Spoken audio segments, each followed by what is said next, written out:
దేవుని పరిశుద్ధమైన నామానికి స్తోత్రములు. కర్మేలు అగ్ని అనేటువంటి మా ఈ ఆధ్యాత్మిక కార్యక్రమానికి క్రమంగా వీక్షిస్తూ మరొకసారి మమ్మలను మీ గృహాల్లోనికి ఆహ్వానించి దేవుని యొక్క మాటలు వినటానికి ఏకీభవించిన మీ అందరూ కూడా ప్రభునామమున వందనాలు, మీ అందరికీ శుభములు తెలియజేస్తూ ఉన్నాం. ఎలా ఉన్నారండి? మీరందరూ బాగున్నారా? కేవలము టీవీ ప్రోగ్రాంలో మాత్రమే కాకుండా అవకాశం ఉన్నటువంటి వారు, నేటి దినాల్లో అందరి చేతుల్లో ఆండ్రాయిడ్ ఫోన్స్ ఉంటా ఉన్నాయి కదా, యూట్యూబ్లో కర్మేలు అగ్ని అనేటువంటి ఆ ప్రోగ్రాంలో ఈ కార్యక్రమాలన్నీ అప్లోడ్ చేయబడతా ఉన్నాయి. అక్కడ మీరు ఈ మాట వింటూ ఉంటే ఏకీభవించిన మీకు కూడా ప్రభునామమున వందనాలు తెలియజేస్తూ ఉన్నాం. ఎలా ఉన్నారండి? మీరందరూ బాగున్నారా? మనం అందరం ఒక ముఖ్యమైన అంశాన్ని జ్ఞాపకం చేసుకుంటా ఉన్నాం కదా. హెబ్రీయులకు రాసినటువంటి పత్రికలో అపోస్తులైన పౌలు తెలియజేసినటువంటి, పౌలు ద్వారా పరిశుద్ధాత్మ దేవుడు వ్రాయించినటువంటి పునాది రాళ్లను మనము ధ్యానం చేసుకుంటా ఉన్నాం. క్రమంగా చాలా క్లియర్గా పరిశుద్ధాత్మ దేవుడు ఒక్కొక్క మాటను గురించి మనకు బోధిస్తూ ఉన్నాడు. మనము నేటి దినమున 4వ పునాది రాయిగా ఉన్నటువంటి హెబ్రీయులకు రాసిన పత్రిక 6వ అధ్యాయము మొదటి 2 వచనాల్లో తెలియచేయబడినటువంటి పునాది రాళ్ళు ఉన్నాయి కదా, అవి మనం చూసినట్లయితే మూలవచనంగా మారు మనసు పొందటము మొదటిది, దేవుని యందలి విశ్వాసము, 3వది బాప్తిస్మములను గూర్చిన బోధ, 4వది హస్త నిక్షేపణము, 5 మృతుల పునరుద్ధానము, 6 నిత్యమైన తీర్పు అనుపునాది అనేటువంటి మాట మనం చదవచ్చు. అక్కడ ఇందులో ఈ 6ంటిలో 3ంటిని మనం నేర్చుకున్నాం. నేటి దినమున 4వ పునాది రాయిగా ఉన్న హస్త నిక్షేపణము. వింటున్నారా ఈ మాట? ఒకసారి మీరు కూడా పలకండి. హస్త నిక్షేపణం. హస్త నిక్షేపణం అనేటువంటిది ఒక పునాది రాయిగా పరిశుద్ధాత్మ దేవుడు మన ముందు నిలిపి ఉంచాడు. ప్రియ దేవుని బిడ్డలారా, దీనిని గురించి మనము కొన్ని మాటలు మనము నేటి దినాన నేర్చుకుందాం. ఇంకా వచ్చే ఎపిసోడ్లో కూడా, నెక్స్ట్ ఎపిసోడ్లో కూడా మరికొన్ని మాటలు కూడా నేర్చుకోవటానికి మనము ప్రయత్నం చేద్దాం. ఎందుకంటే దేవుని యొక్క వాక్యము చాలా క్లియర్ కట్గా మనకు అన్ని విషయాలను బోధిస్తూ ఉంది. కీర్తన గ్రంథములో మొదటి కీర్తనలో వ్రాయబడినటువంటి మాట, మనము దుష్టుల ఆలోచన చొప్పున నడువక, పాపుల మార్గమున నిలువక, అపహాసకులు కూర్చుండ చోటను కూర్చోవద్దు అని తెలియజేశాడు కదా. మనకందరికి వచ్చినటువంటి మాటలే అవి. ఎక్కడ నిలవద్దు, ఎక్కడ కూర్చోవద్దు, ఎక్కడ మనం ఉండొద్దు అనేటువంటి తెలియజేశాడు. అవి నేర్చుకున్నాం, బాగానే ఉంది. ఎక్కడ ఉండాలి అది కూడా మనకు అవసరమే కదా. ఏమి నేర్చుకోవాలి, ఎవరితో సహవాసం చేయాలి, దేవుని యొక్క మాటలు మనం ఎప్పుడు వినాలి, ఎప్పుడు నేర్చుకోవాలి, ఎప్పుడు ప్రార్థన చేయాలి, ఆయన వాక్యాన్ని మనం ఎప్పుడు చదవాలి. కొంతమంది అడుగుతారు, అన్న నా ప్రార్థనకు నేను ఏ టైంలో ప్రార్థన చేయాలి? ప్రియ దేవుని బిడ్డలారా, ఏ వాక్యం బైబిల్ చదవాలి, ఏ టైంలో బైబిల్ చదవాలి? చాలా సందేహాలు వస్తూ ఉన్నాయి. దివారాత్రము దానిని ధ్యానించేటువంటి వాడు ధన్యుడు. దివారాత్రము దేవుని సన్నిధిలో ప్రార్థనలో ఏకీభవించేవాడు ఆశీర్వదించబడతాడు కదా. ప్రియ దేవుని బిడ్డలారా, దేవుని యొక్క వాక్యం మనకు స్పష్టంగా తెలియజేస్తూ ఉంది. ఏ అనుమానం వచ్చినా మనకు కలిగేటువంటి ప్రతి అనుమానానికి వాక్యమే సమాధానం చెప్తుంది. వాక్యమే మనకు సవివరంగా సమాధానాన్ని చెప్పేటువంటిదిగా ఉన్నది. మీరు జాగ్రత్తగా వాక్యాన్ని వింటా చదువుతూ ఉంటే ఎన్నింటికో పరిశుద్ధాత్మ దేవుడు సమాధానము, ఎన్నింటికో కాదు ప్రతి ఒక్కదానికి ఆయన ఇచ్చేవాడుగా ఉన్నాడు. దేవుని బిడ్డలారా, మనకొచ్చేటువంటి ఆలోచనలు, ఆ అనుమానాలు దేవునికి ముందుగానే తెలుసు కనుక క్లియర్గా మనకు అన్ని లేఖనాల్లో వ్రాయించాడు. అలా వ్రాయించినటువంటి వాటిలో ఈ హస్త నిక్షేపణము అనేటువంటిది కూడా చాలా విలువైనటువంటిది, ఈ పునాది రాయిగా వ్రాయబడింది. దేవునికి స్తోత్రం చెల్లిద్దాం. హల్లెలూయా. మనం చూసినట్లయితే ఈ పునాదిని గురించినటువంటి ఈ బోధలో హస్త నిక్షేపణము అనేటువంటిది కూడా చాలా విలువైనటువంటిది.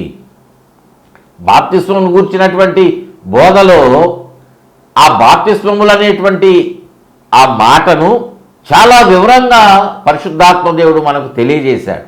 అలానే హస్త నిక్షేపణము అనేటువంటిది కూడా చాలా చాలా విలువైనటువంటిది. ఈ పునాది రాయి మనకు చాలా విలువైనటువంటిది. మనము ఈ యొక్క లోకంలో మనం నివసించేటువంటి సమయమున మన జీవితాలు మనం కట్టుకోవటానికి, ఆత్మ సంబంధముగా మన జీవితము మనం కట్టుబడి చేసుకోవటానికి ఈ హస్త నిక్షేపణం అనేటువంటిది మనకు అవసరము. దేవుని సన్నిధిలో మనం అందరము ఆయన రాకడకు సిద్ధపడడానికి, రాకడలో ఎత్తబడడానికి మనము ఆ గుంపులో ఉండాలంటే ఈ పునాది రాయి మీద మన జీవితాలు, ఆత్మీయ జీవితాలు మనం కట్టుకోవాల్సిందే. అందుకే ఈ హస్త నిక్షేపణమును గురించి కూడా సవివరంగా లేఖనాల్లో మనకు వ్రాయించాడు. ప్రియ దేవుని బిడ్డలారా, హస్త నిక్షేపణం అంటే ఏంటి అర్థము? హస్తము అంటే మన చెయ్యి. హస్త నిక్షేపణం అంటే మన చేతిని ఇతరుల మీద పెట్టడము. అయితే ఎవరి చేయి పెట్టాలి, ఎవరి మీద పెట్టాలి, ఇది మనం నేర్చుకోవాలి. ఎక్కడ పెట్టాలి? వాళ్ళ భుజాల మీద, వారి చేతుల మీద షేక్ హ్యాండ్ ఇచ్చా. ఎక్కడ హస్త నిక్షేపణం చేయాలి అంటే తలల మీద చేయి పెట్టాలి. తల మీద. దైవ సేవకులు, అభిషేకించబడిన వారు, పెద్దలు, దేవుని యొక్క ఆత్మచేత నింపబడినటువంటి అనుభవంలో ఉన్నవారు ఎదుటి వ్యక్తి యొక్క తల మీద చేతులు ఉంచటం అనేటువంటిది లేఖనాల్లో మనము చూస్తూ ఉన్నాం. పాత నిబంధనలో ఈ రీతిగా హస్త నిక్షేపణము చేయబడింది. క్రొత్త నిబంధన, నూతన నిబంధన గ్రంథములో కూడా హస్త నిక్షేపణమును గురించినటువంటి ఆ సందర్భాలు మనము చూడవచ్చు. అయితే మనం ఒక మాట ఇక్కడ గమనించి వాక్యంలో మనం ముందుకు వెళితే, హస్త నిక్షేపణము అని వ్రాయబడితే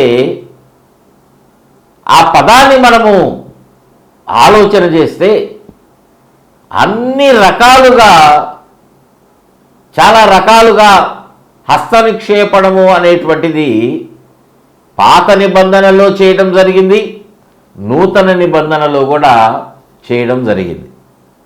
కానీ అన్నీ ఒకటే కాదు. ఈ మాట గుర్తుపెట్టుకోవాలి. అందుకే కొంచెం వివరంగా చెప్తా ఉన్నా. ఎందుకంటే హస్త నిక్షేపణము జరిగేటువంటి ఆ సందర్భాన్ని బట్టి, అక్కడ ఉన్నటువంటి ఆ పరిస్థితులను బట్టి హస్త నిక్షేపణము యొక్క విలువ అనేటువంటిది మారిపోతూ ఉంటుంది. ఎవరైతే హస్త నిక్షేపణం చేస్తారో, చేయబడినటువంటి, లేకపోతే ఎవరికైతే చేస్తారో హస్త నిక్షేపణం పొందినటువంటి వ్యక్తి జీవితంలో ఆ ఫలితము రకరకాలుగా ఉంటుంది. అందరూ ఒకే రకంగా దాని ప్రతిఫలాన్ని పొందుకోరు. సందర్భాన్ని బట్టి అది మారేటువంటిదిగా కనిపిస్తూ ఉంటుంది. మనము మార్కు సువార్త 16వ అధ్యాయములో 18వ వచనంలో మనం అక్కడ చదివితే, పాములను ఎత్తి పట్టుకొందురు, మరణకరమైనది ఏది త్రాగినను అది వారికి హాని చేయదు అని వ్రాసి రెండవ భాగంలో ప్రాముఖ్యమైనటువంటి మాట ఒకటి వ్రాయబడి హస్త నిక్షేపణమును గురించి ఏమని వ్రాసా ఉన్నాడు? రోగుల మీద చేతులుంచినప్పుడు. విన్నారా మాట? రోగుల మీద చేతులుంచినప్పుడు వారు స్వస్థత పొందుదురని వారితో చెప్పెను. ప్రభువారు మాట్లాడుతూ ఉన్నారు స్వయంగా. రోగుల మీద రకరకాల రోగాలతో పీడించబడతా ఉన్నారు, బాధపడతా ఉన్నారు. నేటి దినాన ఈ వ్యాధులు అనేటువంటివి రోజులు గడిచే కొద్దీ క్రొత్త వ్యాధి వస్తూ ఉంది, మందు లేనటువంటి వ్యాధి వస్తూ ఉంది కదా ప్రియ దేవుని బిడ్డలారా. ఒకానొక దినమున ఎన్నో వ్యాధులను మనం చూసాం. కలరా, మసూచి ఇలాంటి వ్యాధులు మనం విన్నాం. గడిచినటువంటి కొన్ని వందల సంవత్సరాల క్రితము ఈ వ్యాధి వస్తే చాలామంది చనిపోయారు కూడా. కానీ కొన్ని టీకాలు, ఇంజెక్షన్స్, మెడిసిన్ వల్ల వాటిని అరికట్టడం జరిగింది. అలానే కుష్టు వ్యాధి మనము అక్కడక్కడ మాత్రమే నేటి దినాల్లో చూస్తూ ఉన్నాం. ఒకనొకప్పుడు విపరీతంగా చాలామంది అనుభవించారు. సమాజంలో నుండి వారు వెలివేయబడ్డారు. సమాజంలోనికి వాళ్ళని రానివ్వలా, ఊరి వెలుపల ఉంచారు. లేఖనాల్లో మనం చూస్తూ ఉన్నాం ప్రియ దేవుని బిడ్డలారా. అటువంటి వారు నేటి దినాలలో కొంచెము తగ్గిపోయారు. ఎక్కడైనా మనం ట్రాఫిక్లో ఉన్నప్పుడు సిగ్నల్ లైట్స్ ఉంటే అక్కడికి వచ్చి వాళ్ళు భిక్షం అడుగుతూ ఉంటారు. వాళ్ళ యొక్క వేళ్ళు తినేస్తూ ఉంటాయి. సగం వరకు అవి ఉండనటువంటి స్థితి ప్రియదేవుని బిడ్డలారా. కానీ నేటి దినాన గవర్నమెంట్ తీసుకుంటున్నటువంటి ఆ ట్రీట్మెంట్ వల్ల, జాగ్రత్తల వల్ల అవి తగ్గిపోయాయి. కానీ ఏదో ఒక వ్యాధి అనేటువంటిది కనిపిస్తానే ఉంది. కరోనా అనేటువంటిది అసలు తెలీదు, సడన్గా వచ్చేసి కొన్ని లక్షల మందిని, కోట్ల మందిని హతమార్చింది కదా. దానికి మందు కనుక్కోవడానికి చాలా కష్టమైపోయింది కదా ప్రియదేవుని బిడ్డలారా. వారు ఏ వ్యాధితో బాధపడతా ఉన్నా రోగులు హస్త నిక్షేపణము పొందినప్పుడు, సేవకుల యొక్క అభిషేకించబడినటువంటి వారి యొక్క చేతులు వారి మీద ఉంచినప్పుడు వారు స్వస్థత పొందుతూ ఉన్నారు. దేవునికి స్తోత్రం చెల్లిద్దాం. హల్లెలూయా. ఇదే మాట మనం ఇక్కడ మార్క్స్ వార్తలు మనం చదువుకున్నాం. రోగుల మీద చేతులు ఉంచినప్పుడు వాళ్ళు స్వస్థత పొందుకున్నటువంటి రీతిని మొదటిగా మనము చూస్తూ ఉన్నాం కదా. నేటి దినాల్లో కూడా స్వస్థత ప్రార్థనలు జరుగుతూ ఉన్నాయి. దేవుని యొక్క సేవకులు దేవుని సన్నిధిలో చాలా సమయం ప్రార్థన చేసి దేవుని యొద్ద నుండి అభిషేకం పొందుకొని స్వస్థత వరమును పొందుకున్నటువంటి వారు కొంతమంది ఉంటారు కదా. అంటే అది కృపావరమే కదా స్వస్థత వరం అనేటువంటిది. ఆ వరాన్ని పొందుకున్నటువంటి వారు దేవుని యొక్క ఆత్మచేత ప్రేరేపించబడినప్పుడు కొంతమంది తలల మీద చేతులు ఉంచినప్పుడు వారి యొక్క వ్యాధి మాయమైపోతూ ఉంది. డాక్టర్స్ కూడా అంటా ఉన్నారు, మేము చేయగలిగింది మేము చేస్తూ ఉన్నాం, మీరు ఇంకా దేవుని మీదే ఆధారపడండి. అంటే డాక్టర్స్కి కూడా నయము కానటువంటి ఆ వ్యాధులు ఉన్నాయి. అవి దేవుని యొక్క శక్తికి అసాధ్యము కాదు అని వారు కూడా గుర్తించి మీరు దేవునికి ప్రార్థన చేసుకొని అంటా ఉన్నారు. మేము చేయాల్సిందంతా చేస్తాం, దేవుని మీద ఆధారపడండి అంటా ఉన్నారు. ప్రియ దేవుని బిడ్డలారా, ఈ మాట మనం వింటూ ఉన్నాం కదా. చాలా కేసెస్లో ఇలాంటి మాటలు వింటూ ఉన్నాం. ప్రియ సహోదరుడా, అది ఒక రకమైనటువంటి హస్త నిక్షేపణ.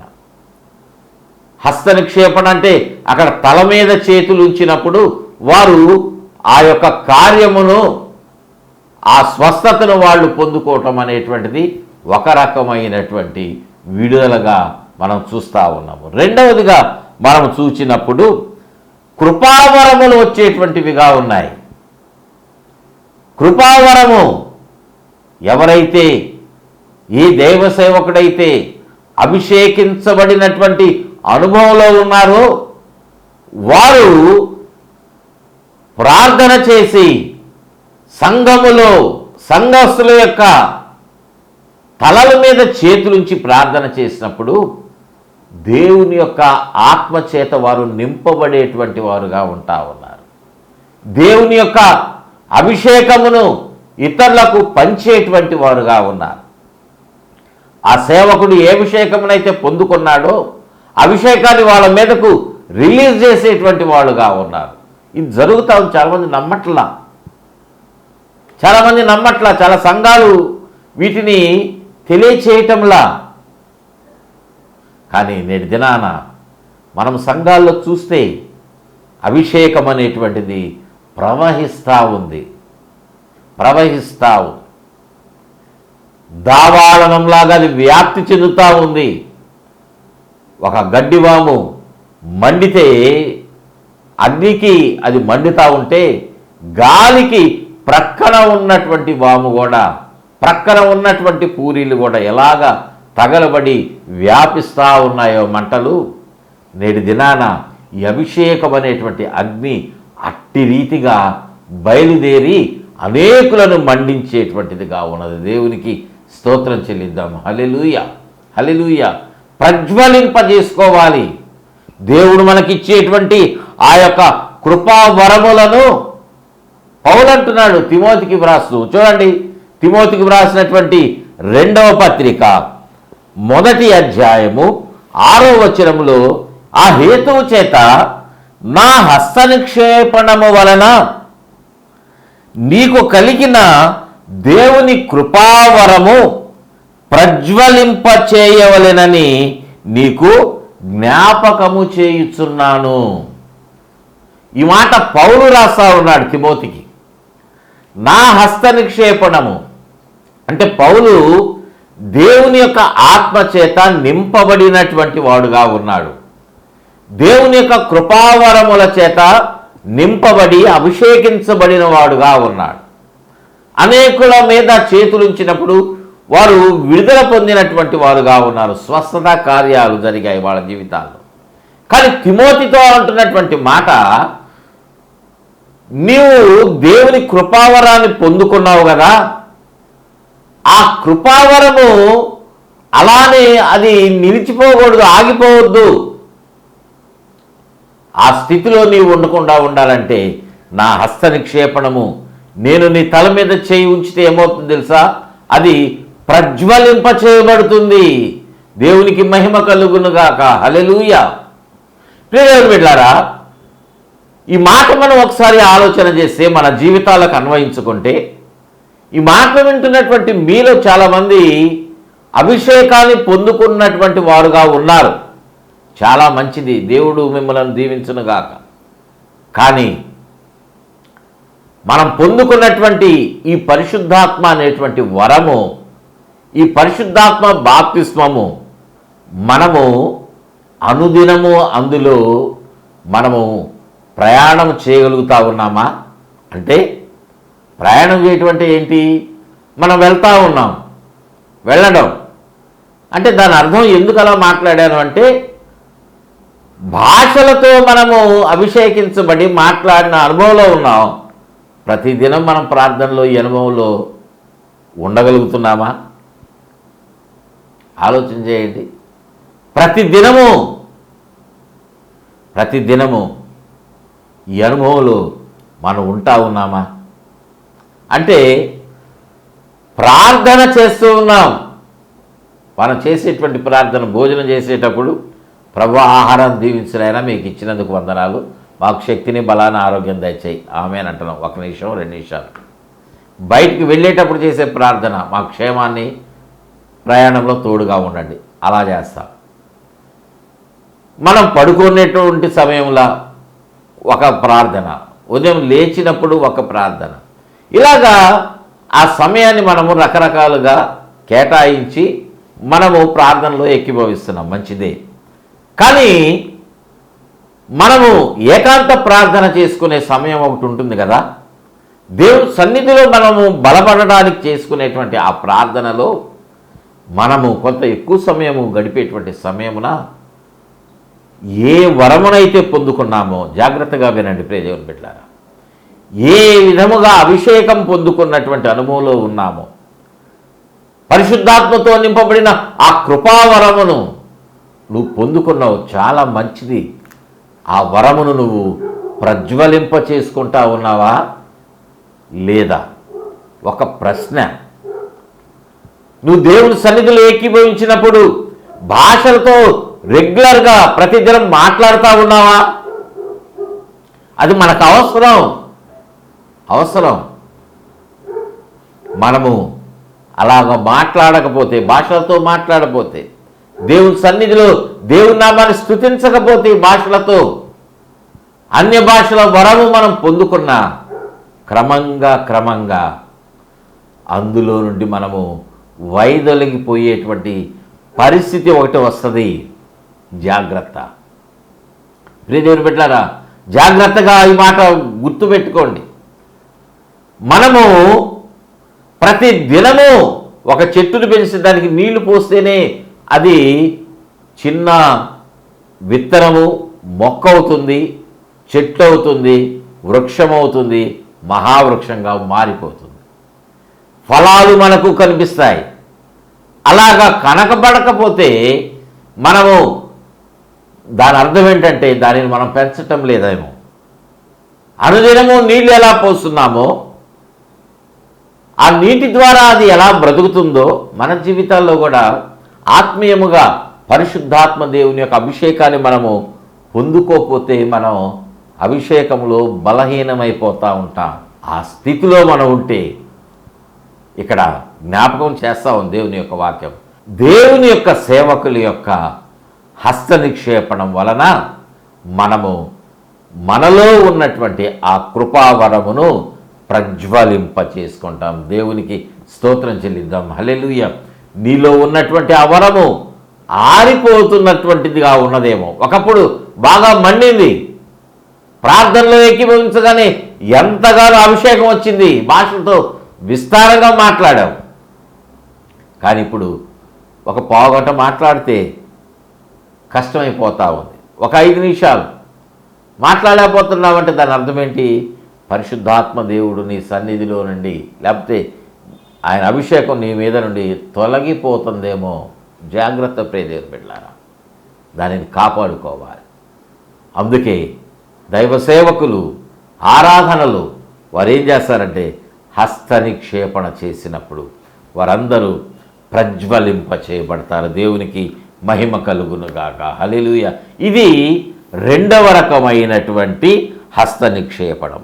3వదిగా మనము చూసినట్లయితే మనము తెలియజేయబడుతున్నటువంటి మాట ఉన్నది. 3వ దానికి వెళ్ళక మునుపు మరొక మాట కూడా మనము చూసినప్పుడు అపోస్తులైన పౌలు తిమోతికి వ్రాసినటువంటి మొదటి పత్రిక 4వ అధ్యాయంలోనే 14వ వచనంలో ఒక మాట వ్రాయబడింది. పెద్దలు హస్తనిక్షేపణము చేయగా, విన్నారు ఈ మాట?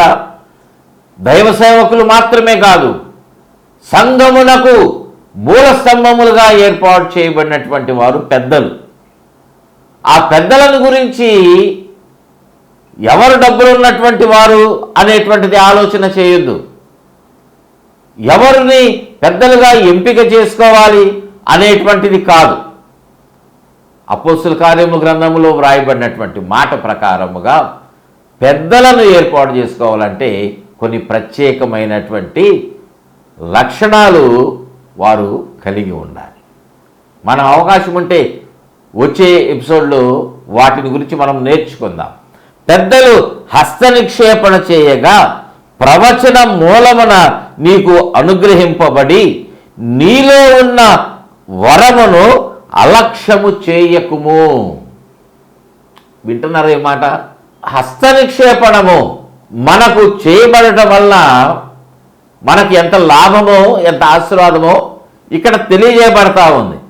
ఏం తెలియజేయబడతా ఉంది అంటే మనకు ఆశీర్వాదకరంగా ఉంటుందని తెలియజేయబడతా ఉంది.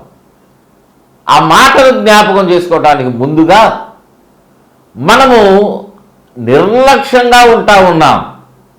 ఏ విషయంలో?